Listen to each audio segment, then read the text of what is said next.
اسلام کے تمام احکام بظاہر ان کی جو بھی صورت ہو، نماز ہو، روزہ ہو، قربانی ہو، اسلام کے سارے احکام کے ذریعے ایک چیز بندے کے اندر پیدا کی جاتی ہے۔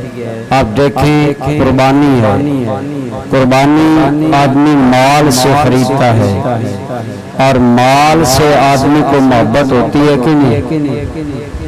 خصوصاً وہ کسان جو جانور خود پالتے ہیں، انہیں جانور سے بڑی محبت ہوتی ہے۔ ہم نے دیکھا ہے کہ بعض کسان جانور سے بچوں کی طرح محبت کرتے ہیں، اور جانور کی تکلیف وہ کسان برداشت نہیں کرتے۔ تو جانور سے محبت حقیقت میں جانور کی محبت ہے، تو جو جانور بڑی احتیاط کے ساتھ ایک بندہ پالتا ہے اور پھر اس کو جب قربانی کرتا ہے تو گویا وہ مال کی محبت کو اللہ کریم کی محبت پر قربان کر رہا ہے۔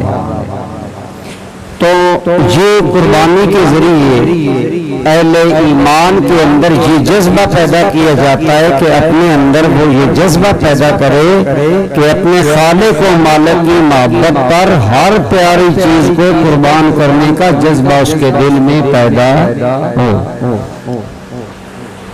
ہم قربانی خریدتے ہیں 12,000 کی، 15,000 کی۔ اب 15,000 روپے قیمتی چیز ہے، خون پسینے کی کمائی ہوتی ہے، لیکن جب یہ بندہ اتنا مال خرچ کر کے یا 20,000 کی قربانی خریدتا ہے، زیادہ کی خریدتا ہے، تو یہ خرچ کر کے جب بندہ اللہ کی گویا محبت حاصل کر رہا ہے کہ اس سے بھی بڑھ کر وہ اللہ کریم کی ذات سے پیار کرتا ہے، تو قربانی کے ذریعے ہمارے اندر یہ جذبہ پیدا کیا جاتا ہے کہ ہم اللہ کے نام پر اپنی محبوب اور پیاری چیزوں کو بھی قربان کرنے کا اپنے اندر جذبہ پیدا کریں۔ برادران گرامی قدر، آپ دیکھیں قربانی سے ہی یہ نظام قائم ہے۔ ایک درخت تھا، اس درخت کو ہم نے چیرا، اس کے ہم نے پھٹے بنائے، اس سے ہم نے ٹیبل بنایا۔ آج ہمارے اندر یہ میز موجود ہے تو یہ درخت کی قربانی میں موجود ہے۔ آج اگر ہم کرسی پر بیٹھے ہیں تو یہ درخت کی قربانی کے نتیجے میں آج آپ اور میں اس مقام پر پہنچے ہیں تو ماں باپ کی قربانی کی وجہ سے پہنچے کہ انہوں نے ہمیں پالا، انہوں نے ہمیں پوسا، انہوں نے ہمیں پروان چڑھایا، انہوں نے ہمیں علم سکھایا، انہوں نے ہمیں بولنا سکھایا۔ تو یہ نظام عالم سارے کا سارا قربانی کی بنیاد پر چل رہا ہے۔ اس لیے بندہ مومن کو یہ جذبہ پیدا کرنا چاہیے کہ مجھے بھی دوسروں کے لیے قربانی دینے کا اپنے اندر جذبہ پیدا کرنا چاہیے۔